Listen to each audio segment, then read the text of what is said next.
6392447374। देवरू के संगे देव घर नहीं जाई बयकरा सनी मंजल गाँव ही चढ़ाई। अरे होलिये से पागल को के धो दिले बाड़े। देवरू के संगे देव घर नहीं जाई बयकरा सनी मंजल गाँव ही चढ़ाई।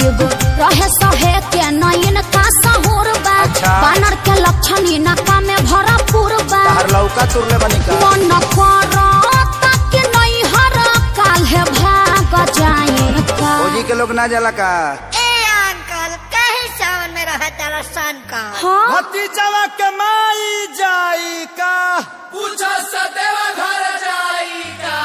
भतीजवा के मौसी जाई का पूछो सजलवा चढ़ाई का। भतीजा तोरा माईयो जाई का तोरे मौसियो जाई का। भतीजा तोर माईयो जाई का तोर मौसियो जाई का। अरे गाँव से गाड़ी जाते बड़ी साबुक कराई का। भतीजा तोर माईयो जाई का तोरे मौसियो जाई का। भतीजा तोर माईयो जाई का तोर मौसियो जाई का। 6392447374।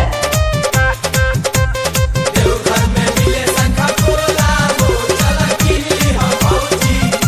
6392447374। मनवा के साध तोहर पूरा नहीं होई सुनतानी बाबा धाम जाई नहीं कोई। अरे सभे जाता भौजी नोट फोर चिंता जाए के तो सभे के बाबा लगे जाई सुनो का? दूरी तो के नोटे न भौजी मुहावा में मास्क तू लगाईली हा सुनो सेनी का? टाइजर भी छोरा में ले में भौजी।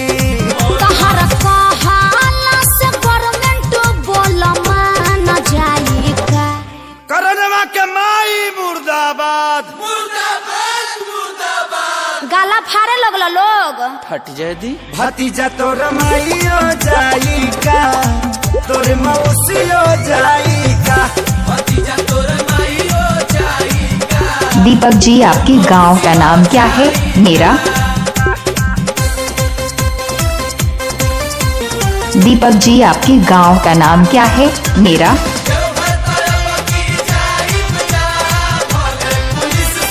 दीपक जी आपके गांव का नाम क्या है? मेरा। मराइल तहर मोती रहिया में पुलिस कई दी दुर्गति। अरे कुटा जइबे कस्य तू जुड़ा दी बुनु। केहू में हरा रूलो पर हाथ ना उठावे सुना। हाँ। एही से लेके तोहके जाए भौजी।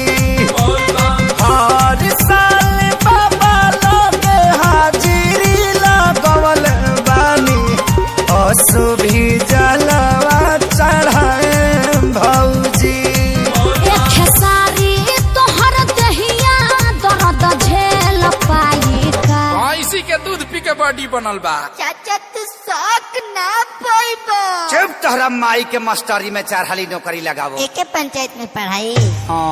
रे भतीजावा उड़ के आवे रे भतीजावा भतीजा तोरा माईयो जिंदाबाद। के में घुसपा काफे। 6392447374। जाई का तोरे मौसियो जाई का। ओहो तोर माईयो जाई का। जा आदित्य से लाचार बड़ो। दीपक जी आपके गांव का नाम क्या है? मेरा। भड़क जाता। दीपक जी आपके गांव का नाम क्या है? मेरा।